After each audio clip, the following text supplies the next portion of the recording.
Après cela, je répandrai mon esprit sur toute chair. Vos fils et vos filles prophétiseront, vos vieillards auront des songes, et vos jeunes gens des visions. Même sur les serviteurs et sur les servantes, dans ces jours-là, je répandrai mon esprit. Joël chapitre 2 versets 28 et 29. Le Seigneur affirme au verset 27 précédent que son peuple ne sera plus dans la honte et qu'il sera au milieu de lui.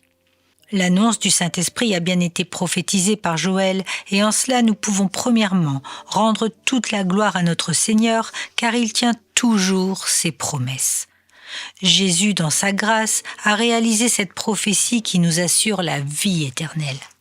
Avons-nous bien conscience de la grandeur de l'action divine avec l'envoi de l'Esprit Saint en ceux qui reconnaissent Jésus comme leur Sauveur et Seigneur ? Avons-nous bien conscience que le Saint-Esprit nous est envoyé dans un acte de réconciliation au prix de la mort et de la résurrection de Jésus, alors que nous ne méritions rien d'autre que l'enfer ? Quel sacrifice et quel grand amour que de donner sa vie pour ceux qui nous ont trahis. Le Saint-Esprit est certes le cadeau d'une grâce imméritée, mais c'est aussi le battement du cœur de Dieu en nous. C'est le battement de la résurrection en nous. C'est le battement de la vie éternelle en nous. C'est enfin le cœur de la réconciliation qui à chaque impulsion nous dit « Mon fils, ma fille, je suis là ».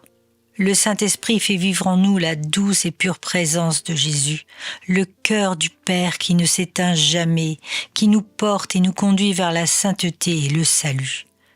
Le Saint-Esprit qui se répand en nous est le miracle de la nouvelle naissance. Vivre en esprit dans la présence de Dieu, c'est le fruit de l'amour du Père qui retrouve le Fils dans la maison de famille céleste. C'est l'explosion de joie des retrouvailles entre le Créateur et sa créature. Tout n'était que mort et ténèbres, mais avec le Saint-Esprit, tout est devenu vie et lumière. Prions chaque jour, afin que l'Esprit de Dieu nous berce de sa douceur et afin de nous laisser conduire dans l'éternité qui nous est promise.